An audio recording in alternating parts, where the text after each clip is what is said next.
하나님 아버지 감사합니다.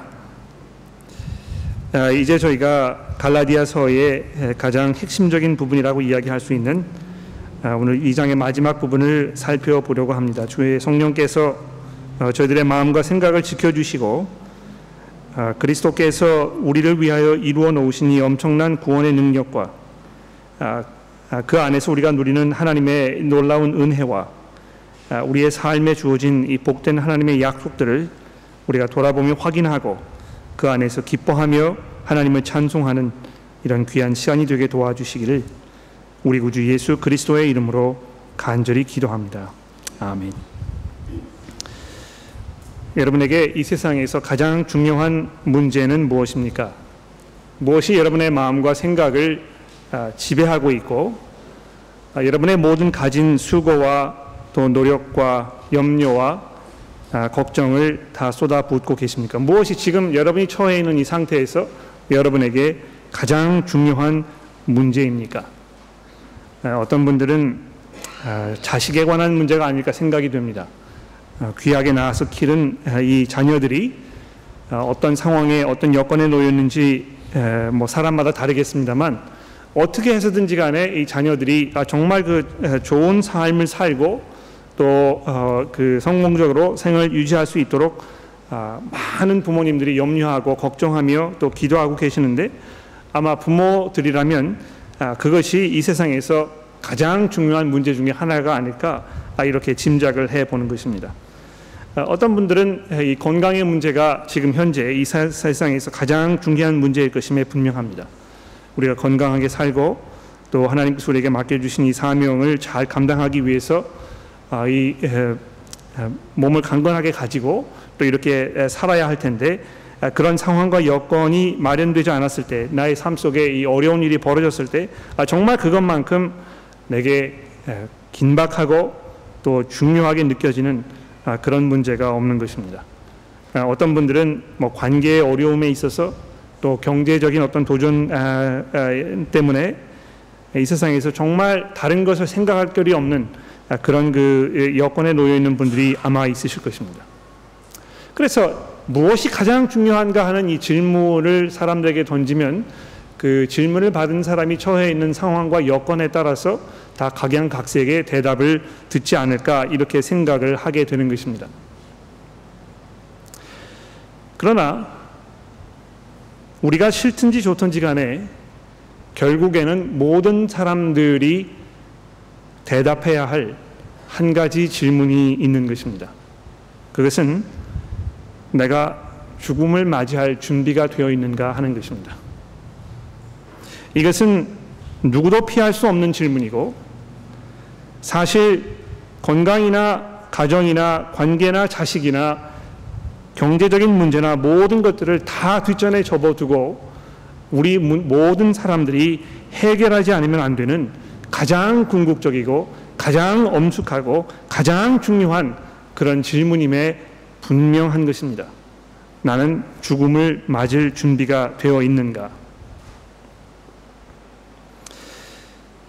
그런데 성경은 우리에게 말씀하기를 그저 단순히 죽음을 맞이할 준비가 되어 있는가 해서 끝나는 것이 아니고 죽음 후에 내가 하나님 앞에 나아가서 지금까지 살아왔던 나의 삶의 모든 것들을 보여드리고 내가 그분에게 설명을 드려야 할 그런 준비가 되어 있는가 하는 그 문제인 것입니다. 물론 어떤 분들은 나는 하나님을 믿지 아니하고 목숨이 끝나면 그것으로 모든 것이 다 소멸되어 버리고 그래서 이 문제에 대해서 나는 생각하고 싶지 않습니다. 이렇게 말씀하시는 분들도 있습니다만 제가 알기로는 대부분의 사람들은 죽음에 대해서 깊은 고민을 하게 되고 많은 분들이 두려움 속에서 어떻게 해서든지 간에 이 죽음을 모면해 보려고 발버둥 치는 것입니다.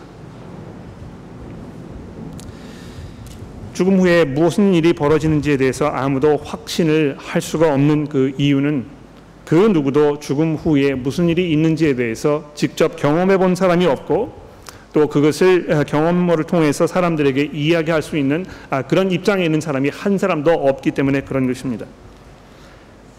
그러나 성경은 오늘 우리에게 아주 분명하게 죽음 후에 있을 그 일에 대해서 우리에게 말씀하시는 유일한 분이 한 분 계신다고 우리에게 증거합니다.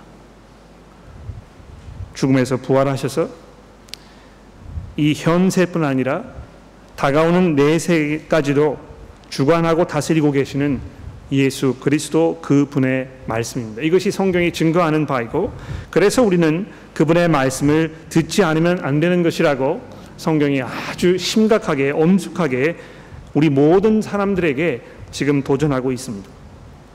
그러므로 오늘 사도 바울이 이 갈라디아서 2장 마지막 부분에서 이 예수 그리스도의 죽으심과 그분의 부활과 관련하여 우리가 들어야 할 이 엄숙한 질문, 이것을 우리가 잠시 생각을 해보려고 합니다. 여러분은 하나님을 만날 준비가 되어 있는 것입니까? 하나님께서 여러분을 부르셔서 지금 당장 이 순간 그분 앞에 나아가서 지금까지 살아온 삶의 모습을 보여달라고 하나님 요구하시면 그분에게 여러분의 삶을 보여드릴 그럴 준비가 되어 있는 것입니까? 자, 그 문제를 잠시 옆에 접어두고 이제 오늘 그 본문 말씀의 내용을 조금 살펴보면서 그 문제로 넘어가 보도록 그렇게 합시다. 우리가 이제 갈라디아서를 보면서 이 갈라디아라는 지역에 있던 교회에 큰 어려움이 생겼던 것을 우리가 알 수 있습니다. 어떤 어려움입니까? 이 예루살렘으로부터 내려온 어떤 그 유대인들이 이 갈라디아에 있던 교회에 들어와서 그들에게 여러분들이 알고 계시는 복음에는 약간 부족한 점이 있습니다. 여러분이 알고 계시는 대로 계속 생활을 하시면 하나님께로부터 의롭다는 인정을 받는 이것이 아주 위태롭습니다. 그러니 제 말을 들으시고 제가 여러분들에게 드리는 설명을 받아들이십시오. 이렇게 사람들에게 도전하기 시작한 것입니다. 이 예루살렘부터 내려온 이 사람들의 주장은 바로 이런 것입니다. 여러분들이 예수를 믿는 것은 좋은데 예수를 믿는 것만으로는 부족하고 거기에 덧붙여서 하나님께서 이 구약 성경에 여러분에게 요구하시는 여러 가지 이 구약의 행위들, 이것을 수반해야 하는 것입니다. 이렇게 요구를 했던 것입니다. 그런데 그런 요구가 얼마나 도전적이고 심각하고 그 압력이 얼마나 셌었는지 오늘 본문 말씀에 보시게 되면 심지어는 베드로 사도까지도 거기에서 그 압력에 못 이겨가지고 거기에 그 사람들의 요구에 순응하는 이런 모습을 우리가 살펴보게 되는 것입니다. 이 베드로뿐만이 아니고요, 그와 함께 있던 바나바는 물론이고 함께 있던 사역하던 모든 사람들조차까지도 정말 그래야 되는가 보다, 이 유대인들의 그 시선이 두려워서 그들의 요구가 너무 강력했기 때문에 그 사람들의 마음을 언짢게 하고 싶지 않아서 그렇습니까? 그러면 이방 사람들도 유대인들의 풍습을 따라가도록 그렇게 해야 되겠군요. 이렇게 변절한 것입니다.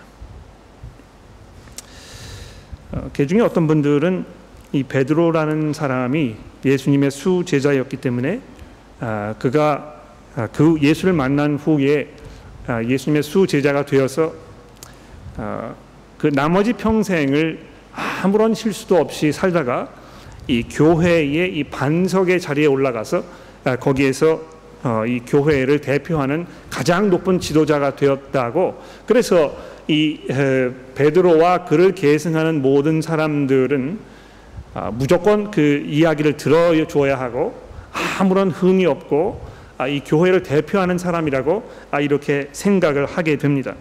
그러나 오늘 본문 말씀에 보시는 대로 사도 바울이 그것을 그냥 내버려 두지 아니했습니다. 뭐라고 얘기했습니까? 게바가 안디옥에 이르렀을 때에 책망받을 일이 있었기 때문에 내가 그를 대면하여 그 얼굴에다 대놓고 그 사람을 면박을 주었다는 것입니다.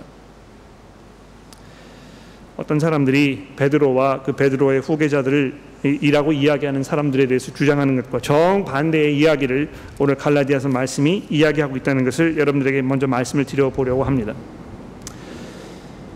자, 그런데 여기 보십시오. 사람이 어떻게 하나님께로부터 의롭다는 인정을 받을 것인가?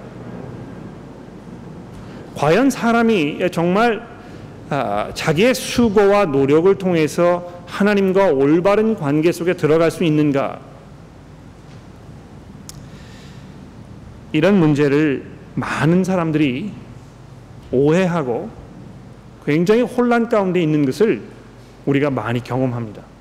물론 이 자리에 앉아 계시는 교우 여러분들에게 어떻게 구원을 받으십니까? 이제 이렇게 물어보면 예수를 믿기 때문에 구원을 받는 것이죠. 이렇게 쉽게 대답을 하십니다만 안타깝게도 많은 분들이 그렇게 입으로 이야기하시지만 실제로 살아가는 데 있어서 예수를 믿는 믿음만으로는 부족하고 내가 거기에 어떤 행위가 따라가야 한다고, 나의 이 순종하는 삶의 모습이 꼭 필요하다고 이렇게 생각을 하게 되는 것입니다. 자, 그래서 그런 것을 배경으로 해서 오늘 사도 바울이 이제 이 갈라디아서 2장 특히 15절 이후로부터 우리에게 이야기하는 이 내용을 우리 자세히 한번 좀 살펴보도록 그렇게 하겠습니다. 자, 15절 말씀을 여러분 보십시오. 우리는 본래 유대인이요 이방인 죄인이 아니로되 사람이 의롭게 되는 것은 율법의 행위로 말미암이 아니요 오직 그리스도를 믿음으로 말미암음으로 우리도 그리스도 예수를 믿나니 이는 우리가 율법의 행위로서가 아니고 그리스도를 믿음으로써 의롭다함을 얻으려 함이라. 자, 이렇게 되어 있습니다. 여러분 여기 의롭게 되는 이라는 이런 표현이 오늘 본문 말씀에 담겨 있는데요. 어떤 면에서 약간 보충 설명이 필요한 그런 표현입니다. 여러분 개역 성경 옆에 혹시 새번역 성경을 가지고 계시는 분들이 계시면 새번역 성경이 이제 그 부분을 어떻게 번역을 했는지 조금 살펴보십시오. 우리는 본디 유대 사람이요 이방인 출신의 죄인이 아닙니다. 그러나 사람이 율법을 행하는 행위로 의롭게 되는 것이 아니라, 이렇게 하면서 거기다 이제 제 성경에는 이렇게 시옷 해가지고 동그라미를 쳐서 그 아래 설명을 달아 놓았습니다. 의롭게 되는 것이 아니라 하는 그 부분에 뭐라고 되어 있냐 하면, 또는 의롭다는 인정을 받는 것 또는 하나님과 올바른 관계를 가지는 것이라고 이렇게 보충 설명을 해 놓았습니다. 그렇습니다. 바로 이것이 이 의롭게 된다는 것에 대한 그 의미입니다. 제가 이제 왜 이거를 설명을 드리냐 하면, 많은 사람들이 이 부분에서 자신을 할 수 없는, 확신을 가질 수 없는 그 이유는, 내가 지금 내 삶을 돌아보면 내가 의롭게 된 것처럼 느껴지지가 않는 것입니다. 내 삶을 돌아보니까 나는 아직도 욕심이 있고, 나는 아직도 음욕을 품고 있고, 나는 아직도 거짓말을 하고, 나는 아직도 남을 미워하는 마음이 남아있고, 이렇게 해서 도무지 내가 하나님 앞에 의롭게 만들어진 것처럼 느껴지지가 않는 것입니다. 그렇기 때문에 여러분, 이 하나님과 올바른 관계 속에 있습니까? 이렇게 물어보면 아닌 것 같은데요. 그러려고 노력은 많이 합니다만 제가 제 삶을 돌아보게 되었을 때 그것에 대해서 확신을 할 수가 없습니다. 이렇게 말씀하시는 것입니다. 그럴 수밖에 없습니다. 그렇지 않습니까? 실제로 우리가 이 성인 군자처럼 어떤 내적인 변화가 일어나가지고 아무런 욕심도 생기지 아니하고 어떤 음욕도 품지 아니하고 정말 남을 100% 전적으로 매 순간순간 사랑하고 이렇게 되면 그럼 내가 의롭게 되었다고 이렇게 확신할 수가 있을 것 같은데, 경험적으로 따져보아서 도저히 우리 삶이 그러한 수준에 이르지 못하는 것입니다.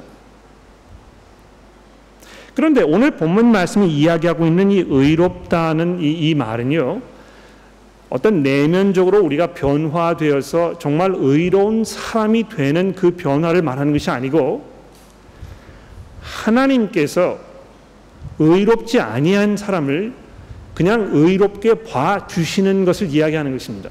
이 굉장히 엄청난 차이가 있는데요. 여러분 이걸 잘 이해하셔야 되겠습니다. 하나님께서 여러분과 저를 친구로 받아주시고 우리에게 영생을 베풀어 주시고 우리로 하여금 하나님 나라에 들어가는 자격을 얻는 이 시민권이 있는 하나님의 백성으로 삼으시는 이것은 우리가 온전하게 거룩하게 완전하게 변화되었기 때문에 그런 것이 아니고요, 오직 전적인 하나님의 은혜로 의롭지 않은데도 불구하고 하나님께서 의롭게 인정해 주시는 것입니다. 제가 이제 여러 번 그런 그 비유를 들어서 설명을 드립니다만, 우리 한국 사람이 호주 시민권을 취득하는 것과 똑같습니다.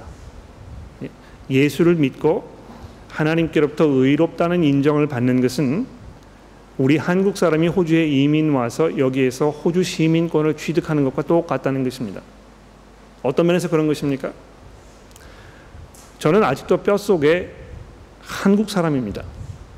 음식도 한국 음식을 즐겨 먹고 국가별로 무슨 운동 경기가 있으면 항상 한국을 응원하게 되어 있습니다.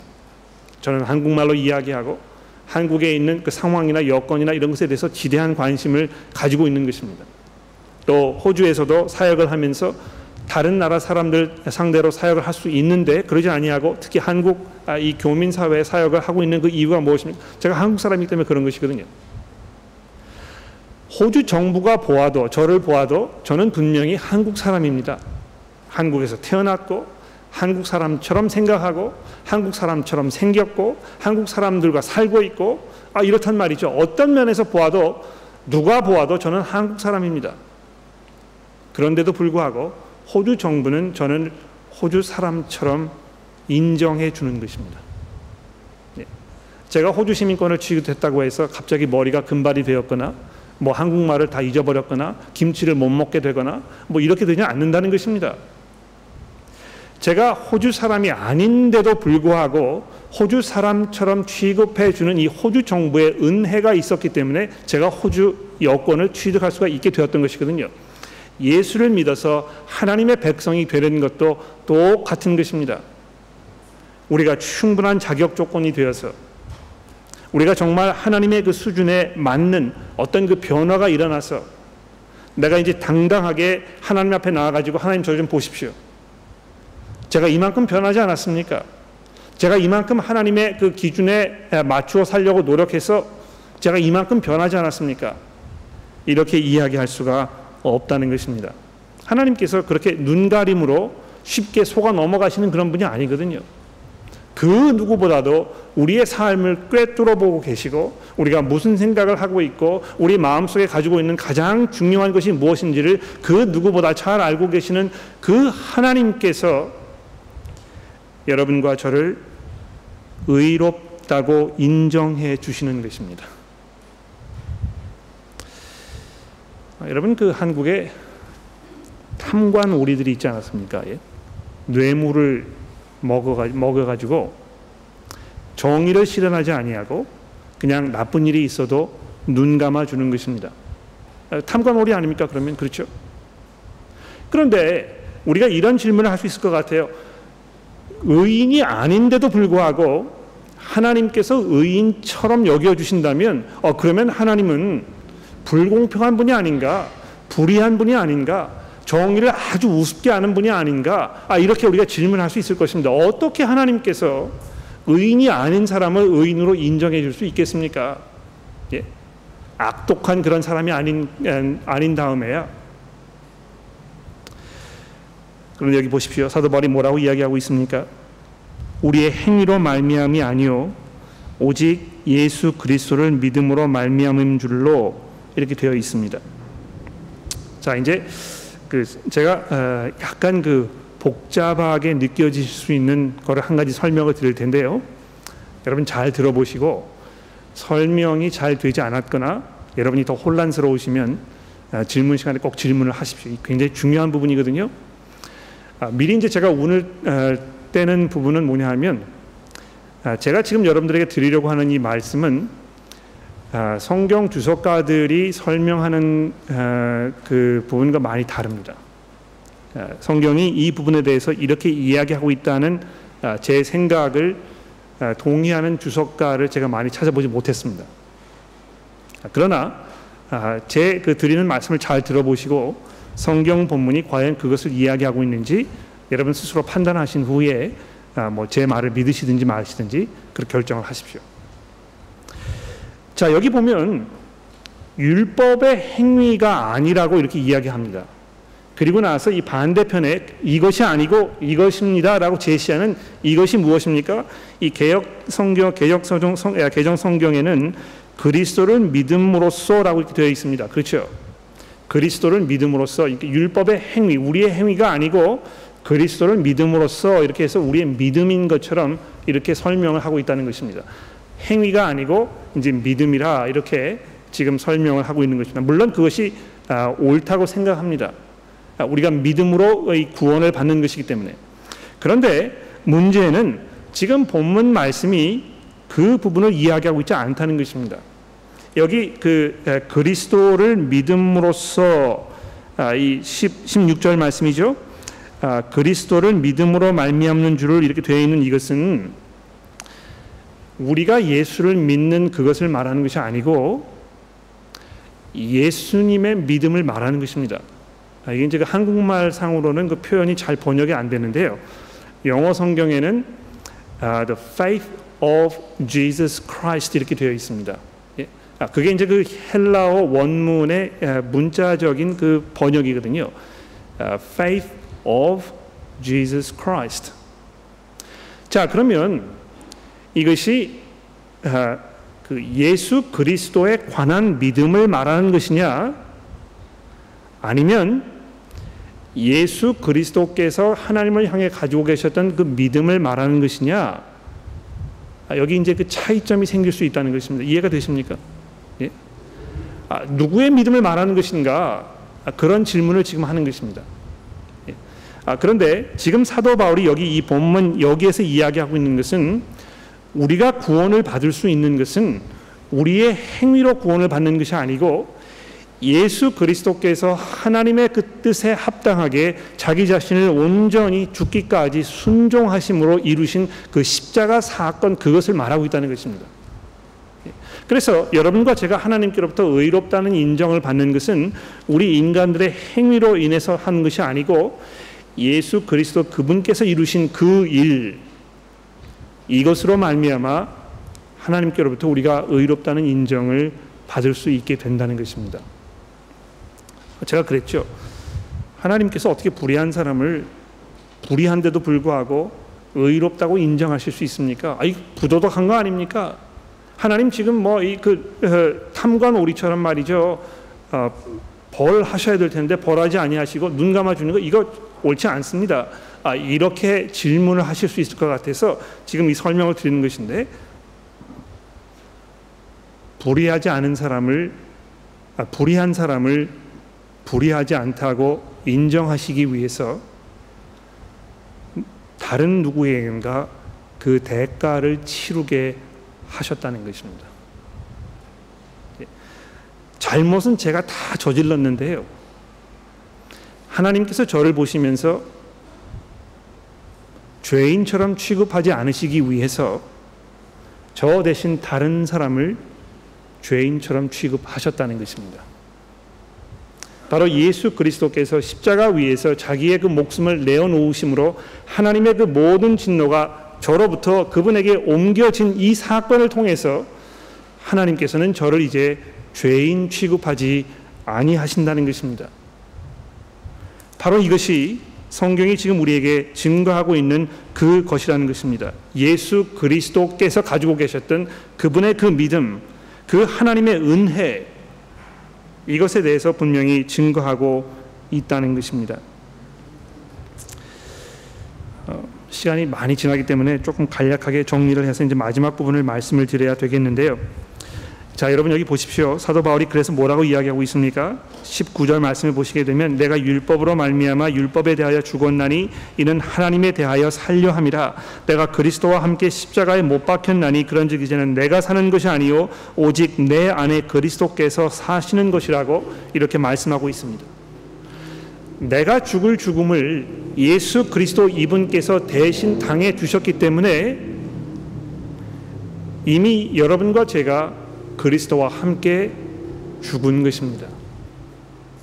그분의 죽음이 나를 대신하는 죽음일 뿐만이 아니고 내가 그분과 함께 이미 죽어버렸다는 것입니다. 그래서 성경이 예수 믿는 것에 대해서 자꾸 거듭난다고 이야기하지 않습니까? 예? 새로운 생명을 얻는 것입니다.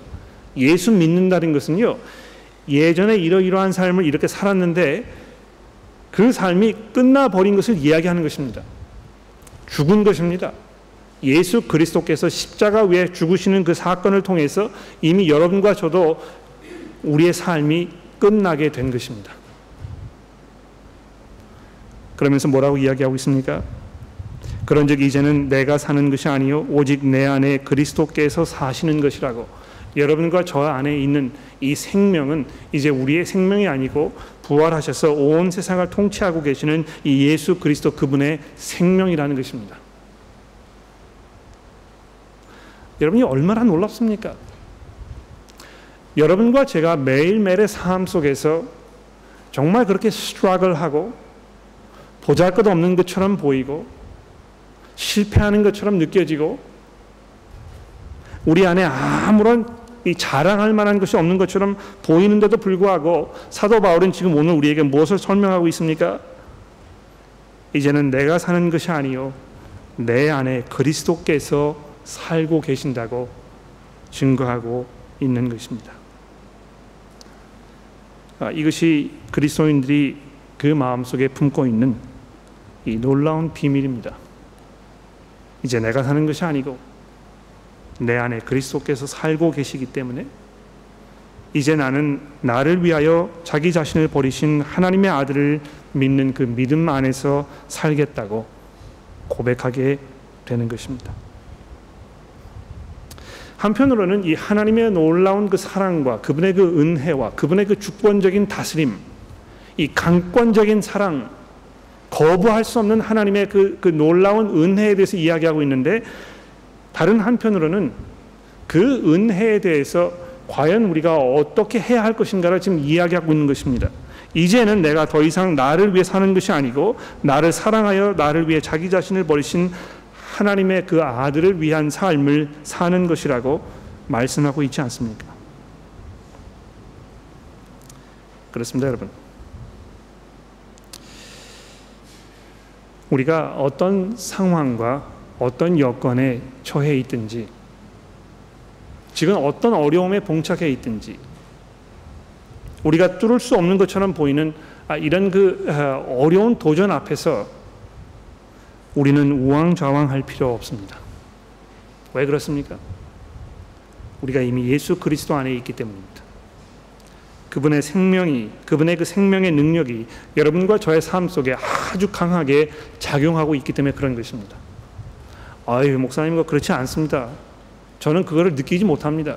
예수 그리스도의 그 능력이 저를 강하게 이 강권적으로 역사하셔서 제가 정말 삶 속에서 죄를 싸워 이기는 이 승리의 삶을 살고 있다고 고백할 수가 없습니다. 그렇죠. 누구도 자신 있게 그렇게 이야기할 그런 그 교만한 마음을 가지고 있는 사람이 아무도 없을 것입니다.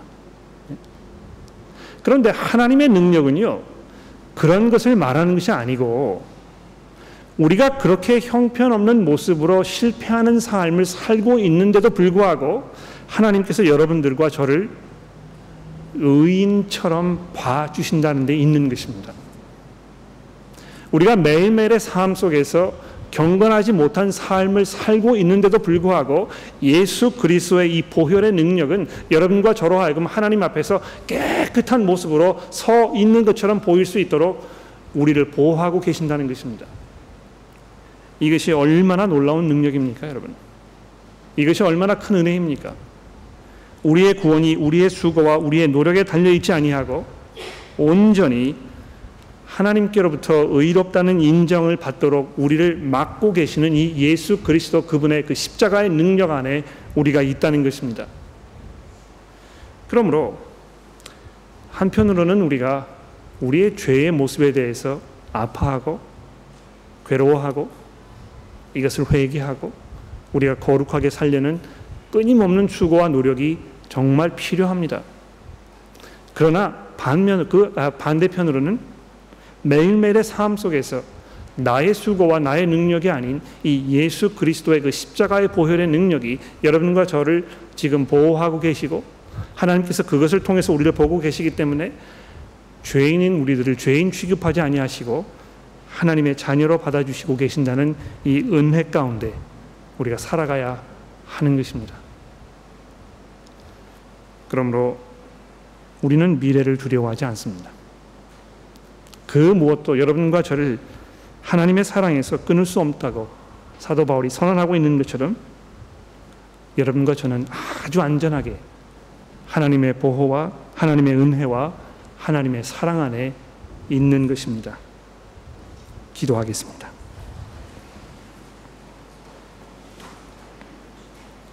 하나님 아버지, 감사합니다. 저희들이 죄인인데도 불구하고 저희들을 죄인으로 취급하지 아니하시고 하나님의 거룩한 자녀로 인정하여 주시며 저희를 죄인 취급하지 아니하셔서 우리에게 영원한 생명으로 약속하여 주셨으니 하나님 그 은혜가 차고 넘치며 우리가 감당할 바를 모르겠습니다. 하나님, 그러한 하나님의 은혜와 사랑 속에서 저희가 감사함으로 또 우리의 삶을 이제 더 이상 우리 자신을 위한 것이 아닌 그리스도를 위해 살겠다고 저희를 다짐하게 하시고 그 안에서 참 기쁨과 소망 가운데 살아갈 수 있도록 하나님 저희를 도와주시기를 간절히 기도합니다.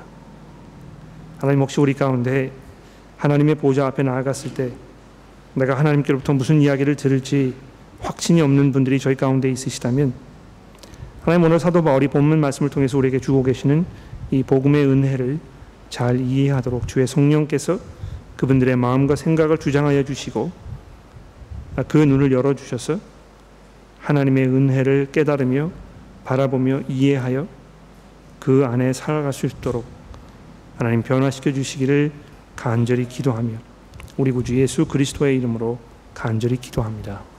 아멘. 잠시 그 숨 돌리는 시간을 좀 가져보시고요. 또 옆에 있는 분들과 함께 질문을 좀 나누셔도 좋고 여러분의 소감을 나누셔도 좋겠고 잠시 후에 여러분의 질문을 몇 가지.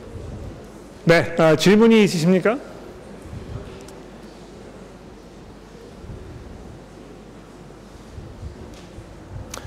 예, 우리 유효심 교우님. 목사님. 네.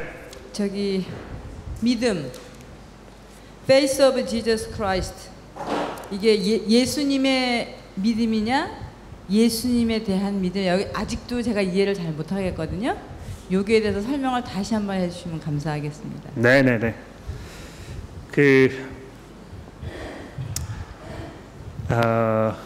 믿음이라는 그 단어가 우리 이제 한국어로는 그냥 이 믿음이라는 한 가지 개념 이거로만 이렇게 표현이 되고 있습니다만 성경이 사용하고 있는 그 여러 가지 단어가 지금 우리가 여기 알고 있는 이 믿음이라는 단어와 그 어근을 공유하고 있습니다. 그래서 예를 들어서 그 신실하다는 말 있죠. 참 신실한 사람이다. 이렇게 이야기를 하면 그 뭘 말하는 것입니까? 신실한 사람은 믿음이 가는 사람을 말하는 것입니다. 그렇죠? 믿을 만한 사람이라는 것입니다. 그래서 거기 그 신실함이라고 이제 성경이 이야기하는 그 단어도 보면 여기 이 믿음이라는 단어와 같은 단어인 것을 우리가 알 수 있습니다. 그래서 여기 이제 영어로 이제 얘기할 수밖에 없는데요. Faith of Jesus Christ 이제 이렇게 영어로 번역을 해놓으면 그것이 그 Faith of Jesus Christ가 될 수도 있고 Faithfulness of Jesus Christ라고 될 수도 있다는 것입니다. 그거는 예수께서 가지고 계셨던 그 신실하심이라는 뜻이 될 수도 있는 것이고 예수 그리스도를 향해서 내가 가지고 있는 믿음이라고 이해될 수도 있는 것입니다. 문자적으로 봤을 때 그런 그 두 가지 그 서로 다른 내용이 가능하다는 것입니다. 이해가 되십니까? 근데 이제 그 성경을 번역하시는 분들이 특히 이제 대부분의 영어 성경도 그렇고 우리 한국 성경 경우에 이제 더 그렇습니다만 A라는 번역도 가능하고 B라는 번역도 가능한 그 상황에 오게 되면 번역하시는 분들이 자기 나름대로의 신학적인 입장이나 이해나 이런 것을 바탕으로 독자들을 대신해서 이제 결정을 내려주는 것입니다. 이 부분은 두 가지가 가능하지만 그 두 가지를 본문에 다 집어넣지 아니하고 그 중에서 하나를 선택해 가지고 내가 번역을 해야 되겠다.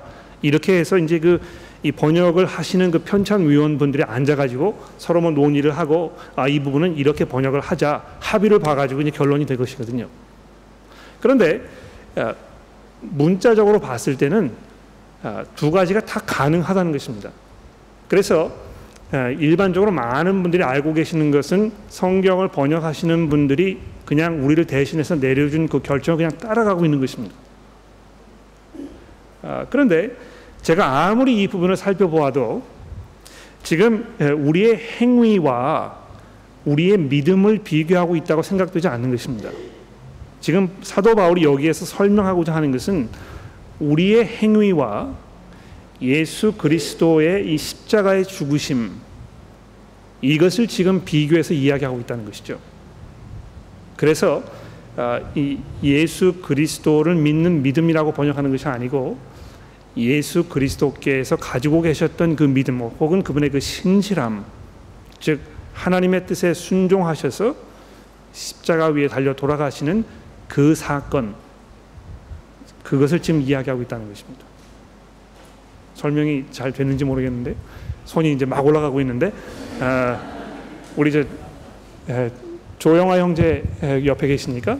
예.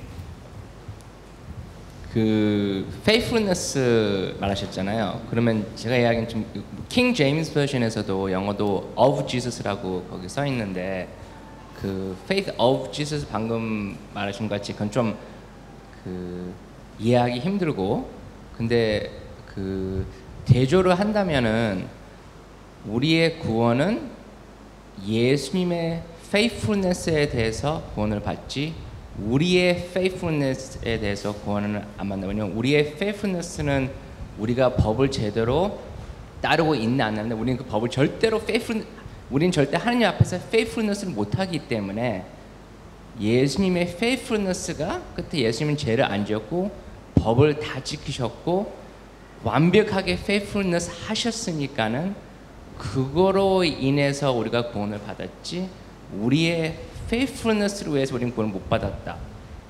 그렇게 해석할 수 있나요? 네, 그 예수님께서 이제 일평생 사시면서 하나님의 뜻에 온전하게 합당하게 사신 것이 분명합니다. 그분의 그 의로움, 그것이 우리가 구원을 받는 데 있어서 아주 필수적인 것임에 분명합니다. 그런데 예수님께서 그 가지고 계셨던 그 하나님의 뜻에 완전하게 순종하셔서 사는 그 삶의 가장 핵심적인 포인트는 십자가 위에 죽으심이라는 것입니다. 죽기까지 순종하셨다고 얘기했잖아요. 그래서 물론 이제 그 예수님께서 일평생 흠이 없는 거룩한 모습으로 살아셨기 때문에 우리를 대신해서 죽으실 만한 그 자격 조건이 충분히 있으신 분인데 거기에 덧붙여서 그분의 죽음이 우리를 대신하는 죽음이었기 때문에 우리가 하나님께로부터 의롭다는 인정을 받는 것이 가능해졌다는 것을 지금 이야기하고 있는 것입니다. 또 질문이 있으셨는데 우리 전기롱 교우님. 죄송합니다. 이거 말씀하세요. 우리 유수주 교우님 손 들으셨는데 질문 있으십니까? 근데 예수님의 믿음을 믿는 어떤 믿음, 뭐 신실하심, 그거를 물론 엄청나게 중요한 이슈긴 하지만 그거와 더하여져서 그분을 통해서 부활의 역사로서 일어난 하나님의 능력, 그것이 구약에서부터 예언되어 있던 제사장들이나 뭐 어떤 선지자들의 예언을 이루심, 그렇기 때문에 그분이 하나님의 아들이심이 더 증거가 되었고 그것이 또 승천되심으로써 많은 사람들에게 보여졌던 것들, 그러니까 어떻게 보면 예수님이 갖고 가셨던 어떤 캐릭터의 어떤 그런 부분보다는 그분을 통해서 온 삶과 죽음과 부활과 승천에서 온 삶에서 이루어졌던 모든 하나님의 능력하심과 또 그분의 성품 모든 것을 믿는 그 믿음을 말하는 건 아닌가 해서 좀 궁금했습니다. 네, 그 믿음이라는 것에 대해서 이제 제가 좀 더 나중에 설명을 드리겠습니다만, 성경이 이제 그 행위, 행위 대신에 이 믿음을 이야기하는 것은 믿음이라는 것이 그 구원이라는 것이 결코 우리에게 달려 있는 것이 아니라는 것을 강조하기 위해서 지금 얘기하고 있는 것입니다.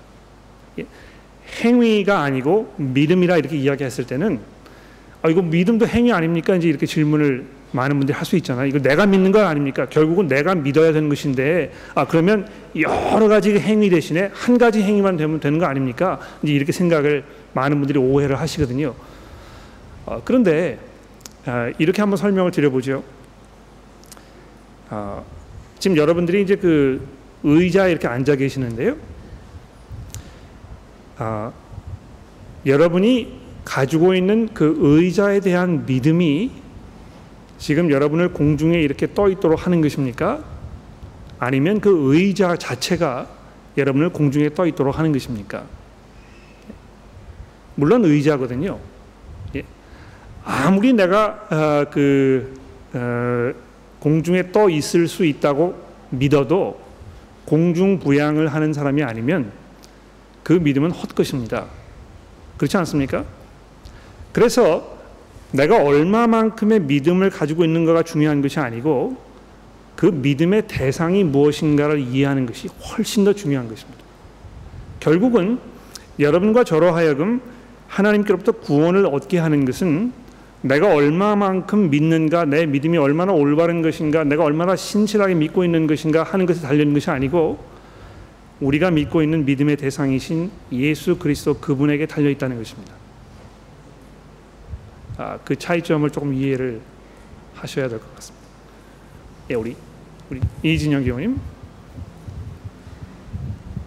근데 그렇게 생각하면요, 그 의자를 그러니까 의자 자체가 앉게 해주지만 그게 의자가 강하다라는 믿음이 없으면 앉지 않을 수도 있잖아요. 그러니까 즉 예수님의 믿음으로 우리가 구원을 받았지만 지금 누구의 믿음이냐잖아요. 지금 예수님의 믿음이냐 하지만 그래도 그 예수님의 믿음으로 우리가 구원을 받았어도 그것을 받아들이는 것은 나의 몫이 아닌가. 물론 예수님이 그것도 허락을 하셔야겠지만. 그렇죠. 예, 좋은 질문입니다. 여러분 이제 이렇게 말씀을 드리면 그러면 나는 아무것도 하지 않냐고 그냥 가만히 앉아가지고 아무런 반응도 보이지 않아도 되는 것인가 이렇게 착각을 할 수 있지 않습니까? 그런데 그렇지 않습니다. 분명히 복음을 들었을 때 회개하고 그 복음을 믿으라고 예수님께서 말씀하고 있는 것이죠. 그래서 이 복음이 증거되었을 때 우리가 보여야 할 올바른 반응은 믿음과 회개임에 분명합니다. 그렇죠? 그래서 그냥 예수 그리스도께서 우리를 구원하시기 때문에 나는 그분에 대해서 아무런 입장을 취하고 있지 않아도 나는 그 혜택을 받을 수 있다고 생각하는 것은 대단한 오해입니다. 예수 그리스도께 온전히 내 자신을 맡겨드리고 내가 그분을 구주로 고백하는 것이 믿음이지 않습니까? 그것이 병행되지 않으면 그러면 그 예수 그리스도의 그 혜택을 내 것으로 만들 수 없습니다. 그런데 동시에 성경이 뭐라고 이야기하고 있습니까? 그 믿음 자체도 하나님의 선물이라는 것이죠. 그러니까 여러분 이거 이제 우리 인간의 타락한 그 상태가 얼마나 절박한 것인지를 우리가 잘 이해를 하셔야 되겠는데요. 우리가 죄 가운데 죽었다고 이야기하지 않습니까? 죽은 사람은요 자기 능력으로 아무것도 할 수 있는 일이 없습니다. 죽은 사람이 믿는 거 봤습니까? 불가능하거든요. 오히려 죽은 사람에게 하나님께서 이 성령으로 새 생명을 불어넣어 주셨을 때 이 사람이 소생해서 비로소 하나님의 은혜를 바라볼 수 있게 되는 것입니다. 그래서 이 믿음 자체도 우리 자체로 생성해내는 어떤 우리의 능력이 아니고 하나님의 선물이라는 것을 우리가 이해하는 것이 아주 중요하다는 것이죠. 마지막 질문 하나만 더 받을까요? 다 해결되셨습니까? 네, 그러면 제가 기도하고 마치도록 하겠습니다. 하나님 아버지, 저희들에게는 하나님께 가지고 갈 아무것도 남아있지 않은 것을 이 시간 고백합니다.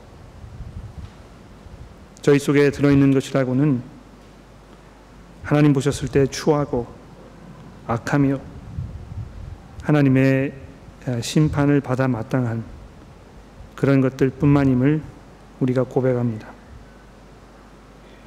이사야 선지자가 이야기했듯이 우리가 가지고 있는 우리의 최상의 것이 하나님 보셨을 때는 쓸모없는 걸레처럼 보인다고 이야기한 그 고백을 우리가 이 시간 기억합니다. 그러나 그럼에도 불구하고 거룩하신 하나님께서 우리를 죄인으로 정죄하지 아니하시고 예수 그리스도의 그 십자가 사건을 통해서 우리로 의롭다 하시니 하나님의 은혜와 사랑이 너무나 감사하고 우리가 감당할 수 없는 하나님의 은혜로 다가옵니다.